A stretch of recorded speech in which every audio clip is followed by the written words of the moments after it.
Síguenos en las redes sociales. Búscanos @Sol1065 FM. Lo mejor de nuestro contenido más cerca de ti.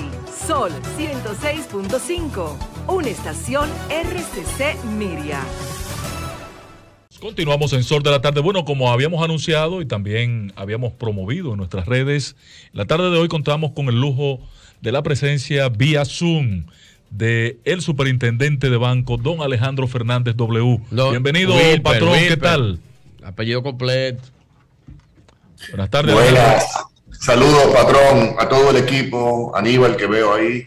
Encantado, superintendente. Encantado de estar con ustedes esta tarde, querido. Sí, Aníbal está vía web, igual que usted, y en escena se encuentra don Pedro Jiménez, amigo suyo, Virgilio Félix y César Cabrera. Así es. Saludos a Pedro, Virgilio, César. Don Alejandro, usted que nos dio, bueno, aprendimos economía con usted en la televisión, y ya cuando uno quería profundizar un poco más tenía que irse al periódico a sus escritos, pero aprendimos a conocer de economía fácil, con esa capacidad que usted tiene de comunicar. Ahora, ¿qué significan estas medidas que acaba de anunciar el Banco Central hace unos días, de que sube en 50 puntos la tasa de interés en la República Dominicana? ¿Cómo impactará eso a nosotros los usuarios? ¿Qué significa, profesor? Bien, bueno, primero, además de saludarles a ustedes, saludo a toda su audiencia. Quiero confirmar de que me escuchan bien. Muy bien, y se ve muy bien Alex. También para televisión, Canal 23. Qué bien. Miren, como ustedes saben, el mandato fundamental que tiene el Banco Central en la ejecución de su política monetaria es mantener la estabilidad de precios en nuestro país. ¿Qué quiere decir eso? Que los precios en términos generales, el índice de precios del consumidor, la inflación, se mantenga dentro de los rangos que ellos, a los cuales ellos se proponen como una meta, que en el caso nuestro es básicamente de un 4%, más o menos 1%. Ahora, ¿qué ha ocurrido? Que en el transcurso de este año, a raíz de digamos, de todo lo que estaba pasando a nivel mundial con los precios, ustedes han visto, por ejemplo, el precio del petróleo, por ejemplo, hasta donde llegó a $84. Así es.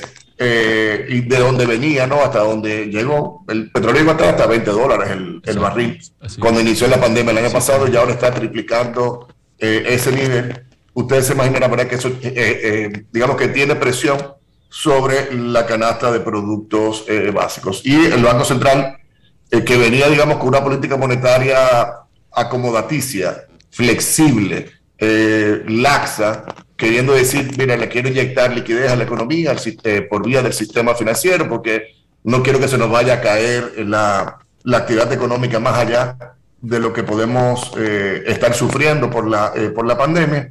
Pues ya ahora, tantos meses después de haber ido disminuyendo la tasa de política monetaria, que es como su tasa de referencia, la tasa con la cual ellos le mandan una señal al mercado, ahora, al igual como han estado haciendo muchos otros bancos centrales de la región, comienzan de manera gradual a recoger un poco esa flexibilidad que se había venido dando en este último año. Pero ¿qué va a significar eso, Alejandro? ¿Va a significar que nos va a costar más el dinero, que se va a controlar la inflación? Yo como usuario que tengo... acabaron los préstamos baratos. Que se acabaron los préstamos baratos, o que los préstamos que yo tengo me le van a dar un subión en los próximos días. Porque la gente está muy confundida con eso. Ya a mí me ha llamado gente, por ejemplo, la hija mía me dijo, ahorita me van a subir el préstamo. Entonces, ¿qué es lo que...? Bien, mira, lo que significa y lo que el Banco Central busca sobre todo es mantener el precio, digamos, la estabilidad de precio y por tanto la inflación dentro de los rangos metas a los cuales ellos aspiran. Ahora, otras implicaciones que eso pudiese tener es que para nuevos préstamos, que digamos que no estén incluidos dentro de alguna de las facilidades que el Banco Central haya dado, que uno comience a ver gradualmente, ¿verdad?, un incremento en el costo del dinero comparado con lo que habíamos visto en el último año y medio. Ahora, quiero aclarar ahí, eso sobre todo es para nuevos préstamos y dependerá mucho de cada entidad financiera. Por ejemplo, en el caso de tu hija, patrón, Ángel, habría que ver cuáles son las condiciones de su préstamo. Y esto es algo que yo quiero que la gente le quede bien claro. Yo puedo tomar un préstamo, ponte tú, a 5 años, que la tasa me la revisen O sea, así que el plazo es de 5 años, pero una tasa revisable mensualmente, trimestralmente, semestralmente o anualmente. Correcto. O puede ser que yo haya tomado ese préstamo a tasa fija durante los 5 años.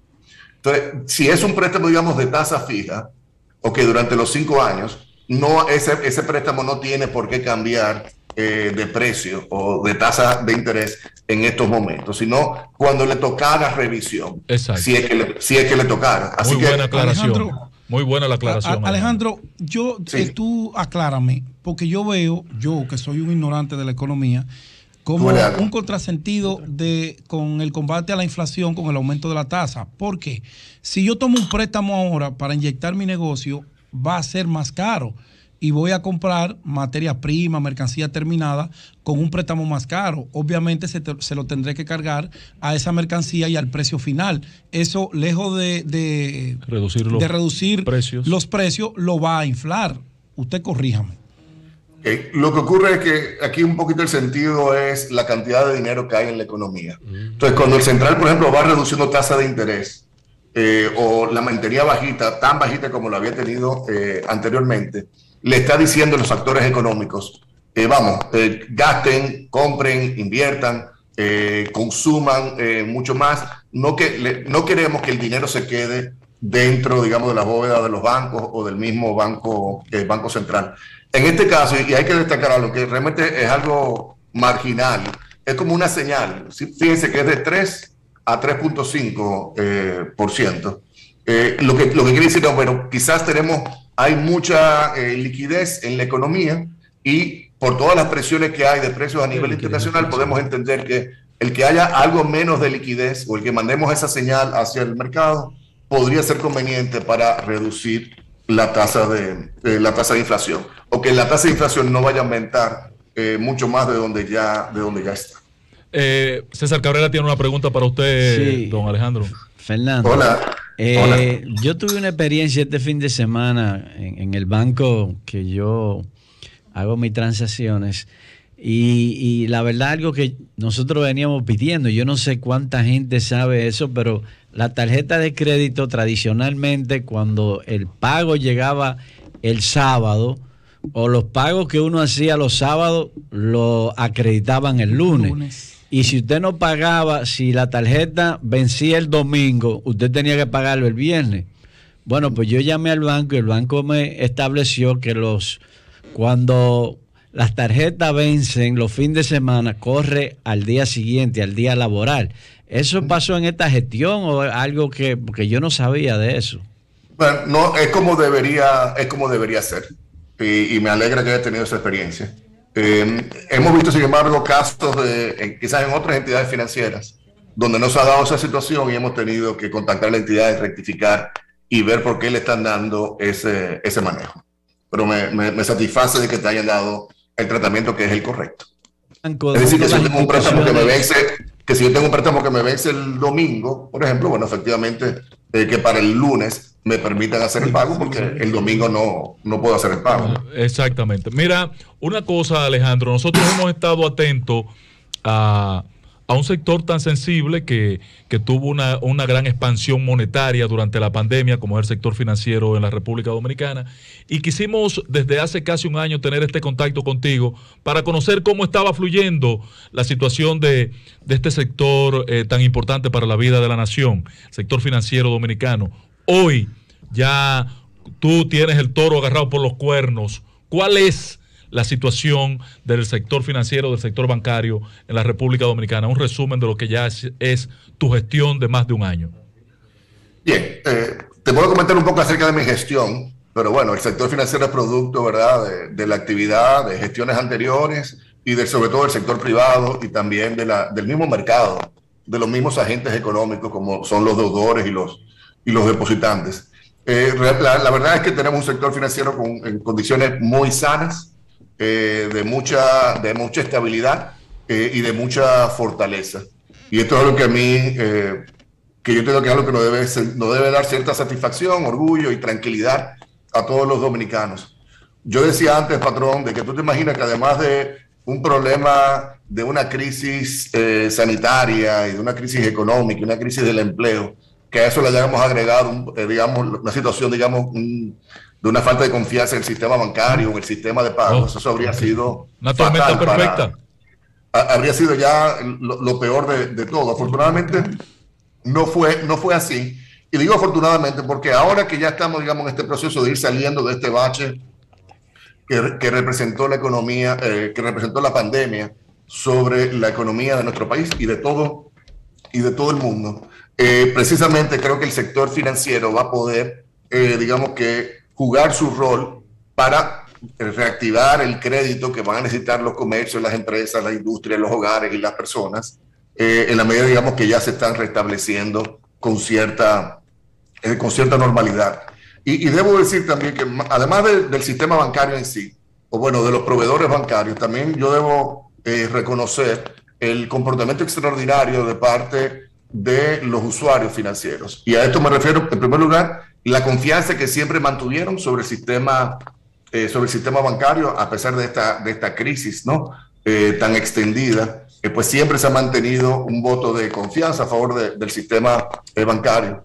Y eso lo veo porque se ha mantenido la confianza en general, pero también cuando uno ve, por ejemplo, que la tasa de cambio hasta se llegó a apreciar. Luego de que tuvimos algo de confianza o de corrida o de incertidumbre al inicio de la pandemia, ahora uno lo que ve, o lo que hemos visto, ¿verdad?, es que de hecho el peso dominicano se fortaleció. También vemos que el ahorro en el sistema bancario ha aumentado de una manera muy, muy impresionante, a un ritmo de más del 20%. Si tú ves las cuentas de ahorros en básicamente todas las entidades de nuestro país, tú ves que el dominicano mostró, y la dominicana, ¿verdad?, mostraron un comportamiento racional. No era un momento para tú aumentar el consumo excesivamente, era para tú reducirlo, para tú maximizarlo, para tú tener tus colchoncitos, como yo decía antes, guardar pan para mayo, y vemos como efectivamente se fueron acumulando importantes colchones de liquidez, sobre todo de los hogares dominicanos. Sí. Ahora, ¿a qué se debió esa mayor liquidez? Si usted dice, bueno, pero la actividad económica estaba deprimida. Aquí hay otro aspecto que yo quiero reconocer.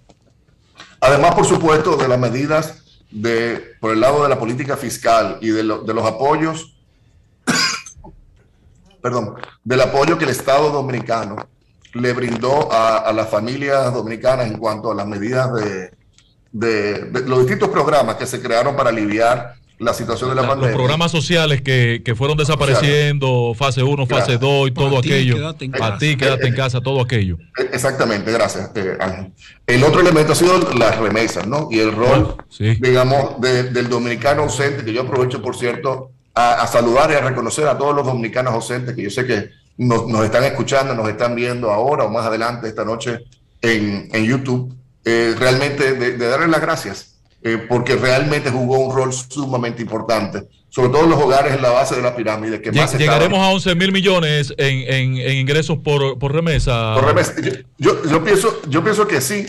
Ahora, ojo con algo, también deberíamos apostar al ahorro interno y a la productividad interna y demás. Pero bueno, en estos momentos que no fue posible eso, definitivamente que el rol de los dominicanos ausentes fue extraordinario. Entonces, en general, cuando tú combinas todo lo que te he dicho, que se ha mantenido la confianza, de que el peso se ha mantenido fuerte, de que el ahorro se ha acumulado. Bueno, otro elemento que no lo destaqué lo suficiente, tiene que ver con la morosidad de la cartera de crédito de los bancos. Ha sido realmente impresionante el buen comportamiento que ha tenido el hogar y las empresas dominicanas en cuanto al honrar sus compromisos, digamos, las deudas que habían contraído con la banca dominicana. Ahí, muchas de las facilidades que se establecieron desde la Junta Monetaria y el Banco Central para fines de agilizar o rehabilitar, digamos, el refinanciamiento de los préstamos, de ir acomodando las facilidades, creo que también jugaron un rol bastante importante. Y nada, el producto de todo esto es un producto que yo diría bastante positivo para el país y que jugará un rol aún más importante en estos próximos 12, 14 meses, en la medida que se va reactivando más la economía dominicana. Virgilio Félix tiene una pregunta para usted, don... Perdón, Aníbal, Virgilio tiene una preguntita y luego tú. Alejandro, ¿cómo estás? Mira... Bien, encantado, Virgilio. Sí, Alejandro, mira, lo primero es... un sector que se ha convertido en una profesión en la República Dominicana, que es los tarjeteros. Y el problema de la gente y la gente de la base, los chiperos, tarjeteros, que se dedican a este modus vivendi. Y yo te pregunto, algunas medidas de seguridad con respecto a eso que se haya implementado y cómo ha podido facilitar eso a través de la Superintendencia de Bancos. Y luego lo que te quiero preguntar es sobre los préstamos inmobiliarios, si han aumentado o han reducido, y los préstamos de vehículos. Bien, te agradezco. Mira, en cuanto a lo de los tarjeteros, ahí más que todo lo que necesitamos es la aplicación de la ley y, digamos, sanciones efectivas y duras. Por un lado, digamos, por el lado de los servicios de inteligencia, de la policía. Digamos que la persecución a esta persona que, como tú dices, se ha convertido casi que en una profesión, por un lado, y por otro lado también ya sanciones que sean ejemplares y que nos ayuden, ¿verdad?, a desviar ese tipo de actividad que tanto daño le hace, ¿verdad?, a la confianza en el sistema, en el sistema de pagos.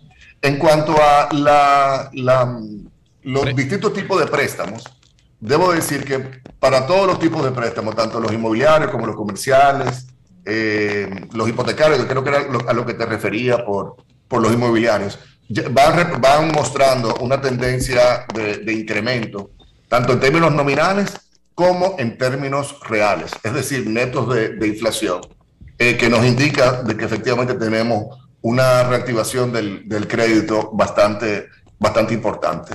Entonces, por ahí es que tengo el interés de los bancos, ¿verdad? El negocio bancario es aumentar su cartera. Claro. Y de vehículos por igual, Alejandro. Vamos a permitirle a Aníbal y luego Pedro Jiménez. Voy con Aníbal ahora. Mira, en todos los segmentos, el único que todavía está ligeramente por debajo, creo que ya quizás ahora con las cifras de octubre haya repuntado, era tarjetas de crédito, donde mayor vimos una contracción en cuanto a la actividad crediticia en nuestro país, y como tiene lógica, ¿verdad?, que así fuera, era con los consumos por vía de tarjetas de crédito, de que esos balances sí habían tenido una contracción importante, pero ya estaban repuntando y creo que ya iban a pasar la barrera, digamos, de estar, en vez de negativo, estar ligeramente por encima del 0%. Aníbal Herrera, adelante, patrón. Buenas tardes, Alejandro. Volviendo a la tasa de política monetaria del Banco Central, la prensa de hoy recoge dos posiciones aparentemente contrapuestas. Por un lado, el Banco Central dice que deben mantenerse fijas las tasas de interés de los préstamos, y por el otro, la Asociación de Bancos Comerciales dice que deberán variar de manera gradual. ¿Cómo compaginar ambas posiciones? ¿Qué conclusión podemos sacar de esto? Aníbal, muy buena tu pregunta. Yo, de hecho, la estuve viendo y revisándola con mi equipo, con mi comité técnico esta mañana.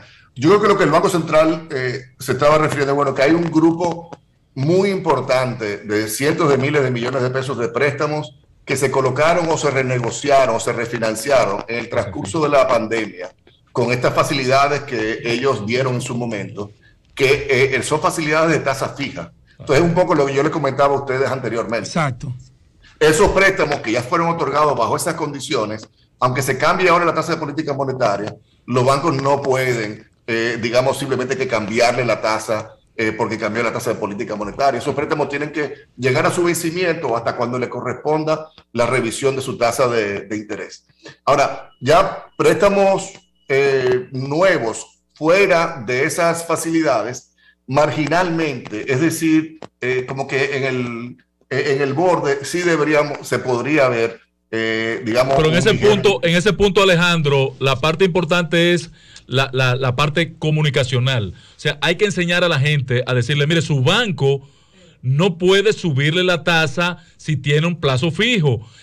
Para nuevos préstamos podría ser diferente, porque si no, usted sabe que este sistema abusa de la ignorancia de la gente. Ok, pero debo decir algo, y es como usted dice, es como tú dices, Ángel, patrón, pero mira, difícilmente un banco le va a cambiar la tasa a un préstamo de tasa fija.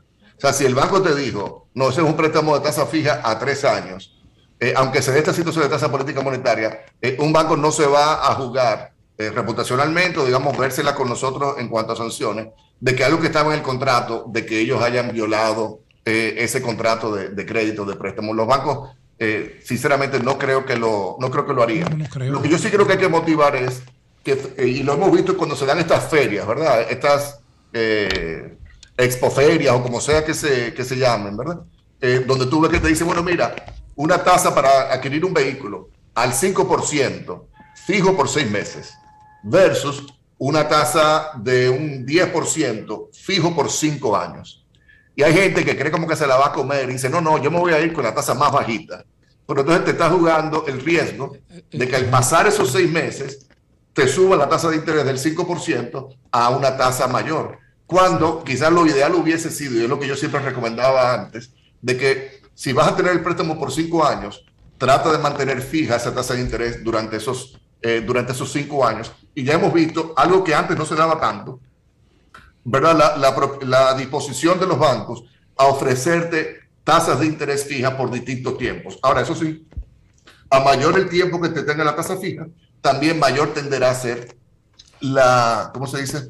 El costo del dinero. Pero bueno, del dinero. Pero menor será tu incertidumbre. Ahora, yo acojo ciertamente la inquietud que reflejó Aníbal en cuanto a los dos mensajes. En definitiva, no creo que se estaban contradiciendo, sino que uno se refería a las tasas, digamos, a las facilidades otorgadas en el pasado, y creo que el otro se está refiriendo a, digamos, nuevos préstamos, nuevas actividades que se den en el futuro. De todas maneras, los bancos tienen importantes niveles de liquidez ahora mismo, muy, muy importantes. O sea, creo que los excedentes de liquidez andan por encima de los 60.000, 70.000 millones de pesos. Por lo tanto, no creo que ellos tengan gran vocación a estar aumentando las tasas. Ahora, algo que debo agregar, y que no lo hemos tratado hasta el momento, es que así como hablamos de la tasa de los préstamos, también, señores, estamos hablando de la tasa de los depósitos. Sí. Por ejemplo, de alguien que tenga un certificado de depósito o un depósito a plazo fijo,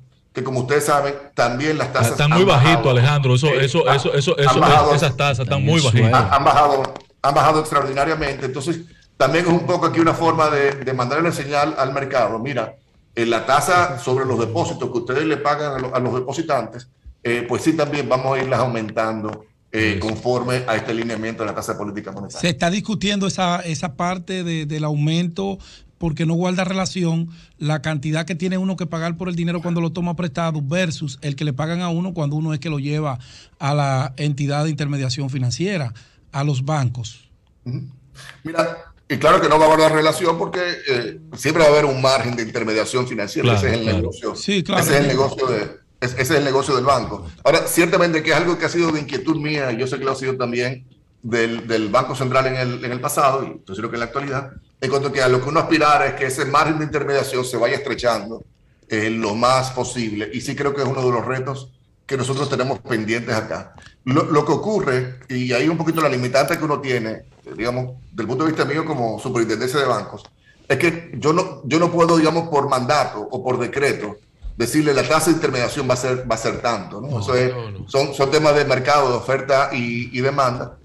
Y uno sí espera, y yo quisiera ver, digamos, algo más de competencia, mayores niveles de competencia en el sector, y que a partir de ahí veamos una reducción en el margen de intermediación. Alejandro, hay dos preguntas. Una la hace un amigo oyente que me dice, pregúntale cuándo se eliminará el 10% a los ahorros.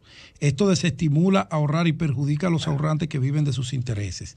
Era un impuesto transitorio y se ha quedado definitivo desde el año 2012. Esa, tome nota ahí. Y la otra es, Alejandro, ¿por qué tan caros los servicios que nos ofrecen los bancos con el uso de los diferentes instrumentos financieros, tarjeta de crédito, transferencia de banco a banco, a otros bancos? Uno siente como que es exorbitante el dinero que uno tiene que pagar para movilizar su propio dinero.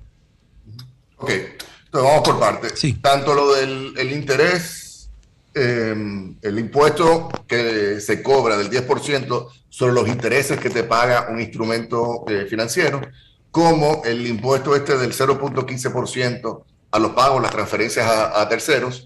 En su momento, ¿verdad? Yo siempre le decía me parecían que eran impuestos necios.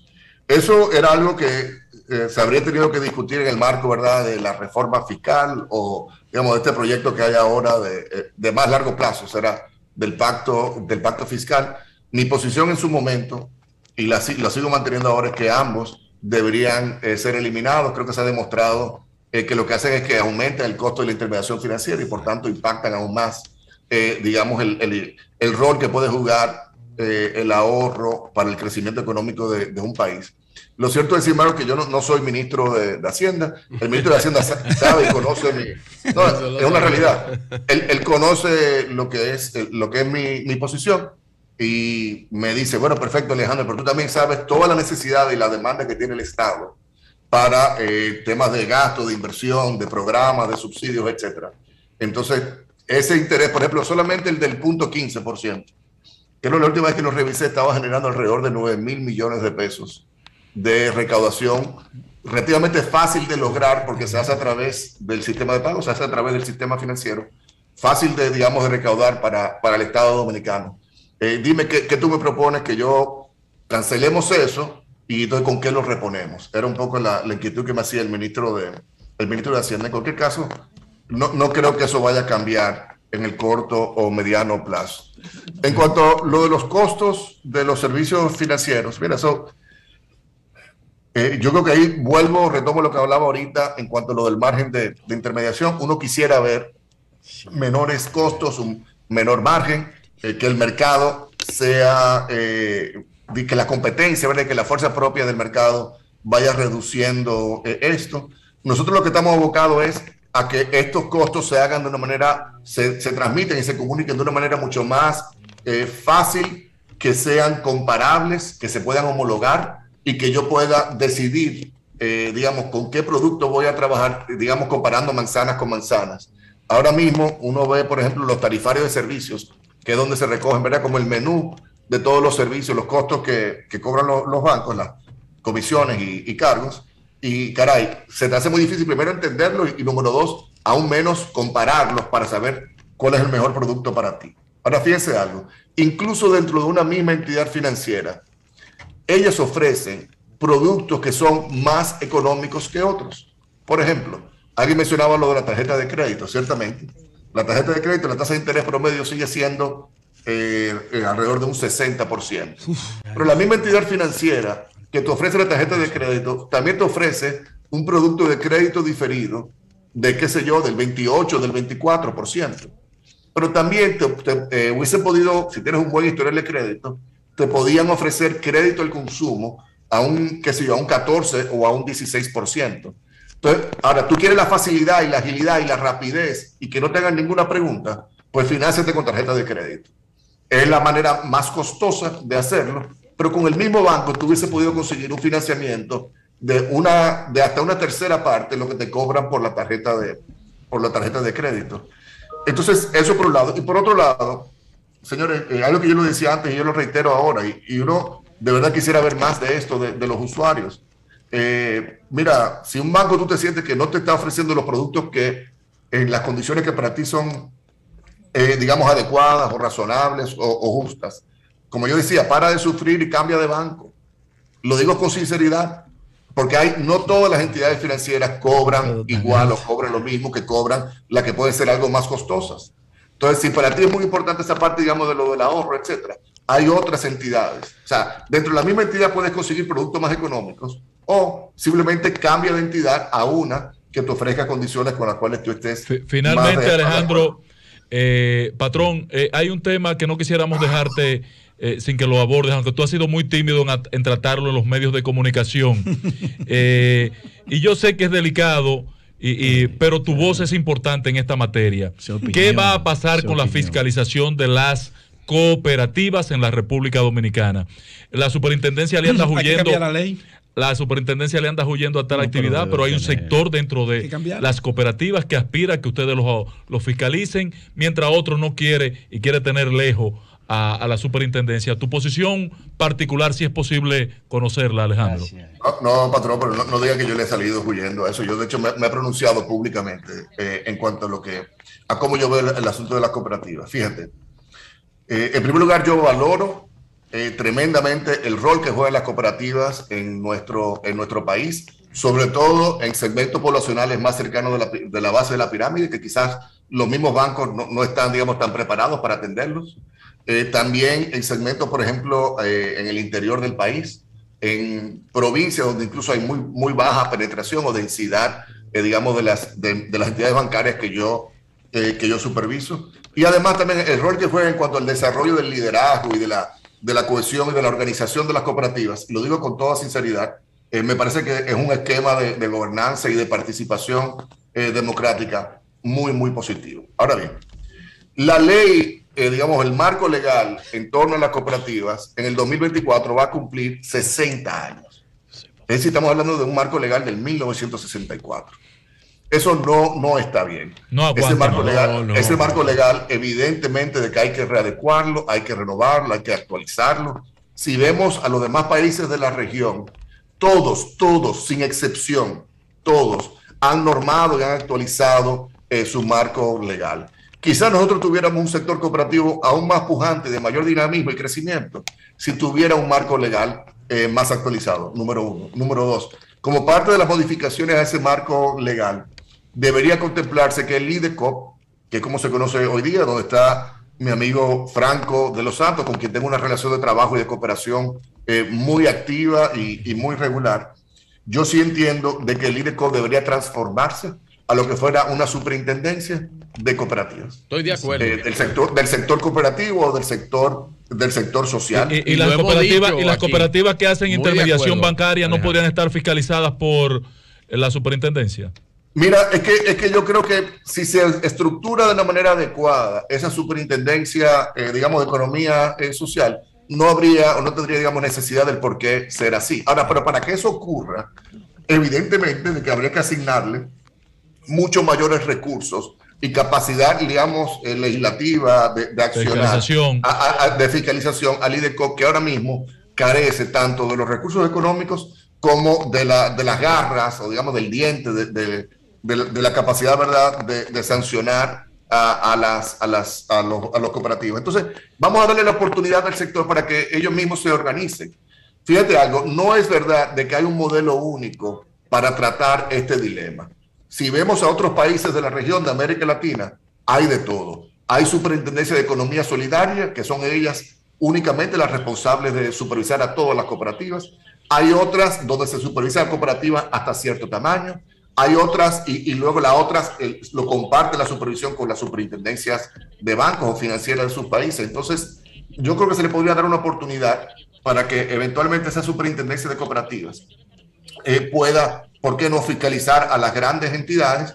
Porque fíjate también que, como estamos hablando de que tendría que tener mayores recursos o financiamiento esa superintendencia, si le quita a las grandes entidades, entonces no va a contar, digamos, con los recursos que le pudiesen proveer para la misma labor de fiscalización. Pero vamos a despedir a Alejandro con un fuerte aplauso. La verdad es que no fue tan tímido en su respuesta. La botó. Grábame esto, que lo voy a guardar. Tú sabes que te tengo cariño, patrón, desde cuando tú y yo éramos compañeros antes. Compañeros, tú te peleaste conmigo. Pero lo primero, yo no peleo nunca con usted, patrón. Lo primero que nos une es nuestra condición de Santiago, patrón. Eso es así. Por ahí no ha vuelto. Y aguilucho, ni a ver un juego de las águilas. Orgullosamente, aunque hay algunos aguiluchos ahora que se están plumeando y escondiendo. No, yo soy un aguilucho el único representante de las águilas. Bueno, un abrazo, Alejandro. Éxito en tu gestión.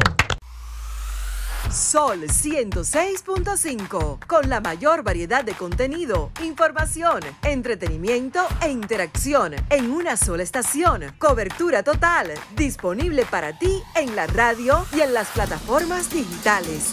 Somos Sol 106.5, la más interactiva.